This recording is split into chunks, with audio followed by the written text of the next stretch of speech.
Miex isew ix-xogħol infrastrutturali fuq il-bini ta' ħażna ġdida tal-fuel f'Ħassabtan il-bogħod mir-residenti.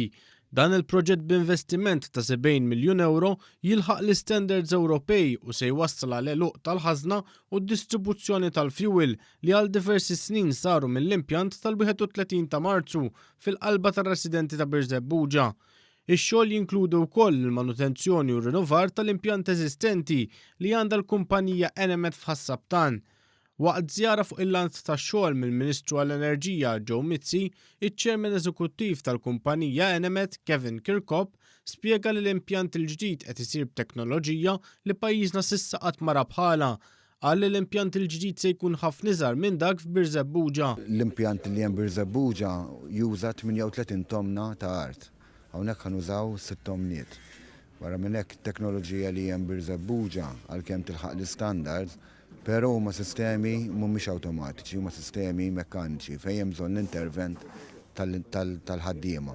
Hawnhekk is-sistema ħajkunu kollha kompjuterizzati. Permezz ta' sistemi ta' sigurtà żdiedu wkoll il-prekawzjonijiet li jidħlu fis-seħħ f'każ ta' inċident bħal dħul ta' fuel eċċessiv xi tank jew ħruġ ta' fuels f'valvijiet u pajpijiet.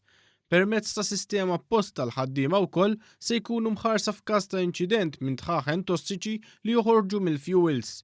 Il-Ministru għall-Enerġija Joe Mizzi saħaq li dan il-proġett qed jara twettiq tal-wegħed elettorali tal-Partit Laburista li l-ħażna tal-fuel ma tibqax fil-qalba ta' Birzebbuġa u se trendi nifs ġdid tar-residenti ta' din il-lokalità. Bħalma minna bil-power station tal-Marsa u ta' Marsa Xlok fejn hemmhekk spiċċa il-heavy fuel oil kulħadd kif inġiet, hawnhekk ukoll permezz ta' dan ħanejtek il-proġett is-sistema li se jkun hawn ma joħroġ il-gass tal-fuel barra għaliex sistema li jkun magħluqa. Il-Ministru Mizzi qal li sal-aħħar tas-sena għandhom ikunu mxew l-operazzjonijiet mill-impjant f'Birzebbuġa għal ħażna l-ġdida f'Ħassabtan. Dan hekk kif it-tankers se jippumpjaw il-fuel il-barra minn Marsa Xlok direttament għal Ħassabtan. Il-proġett jinkludi wkoll faċilità d-distribuzzjoni tal-fuels madwar il-pompi f'pajjiżna. Il-Ministru Mizzi qal li l-fatt li l-impjant jinsab f'post industrijali jagħmel iżjed faċli sabiex it-trakkijiet tal-fuels ma jgħaddux minn toroq residenzjali.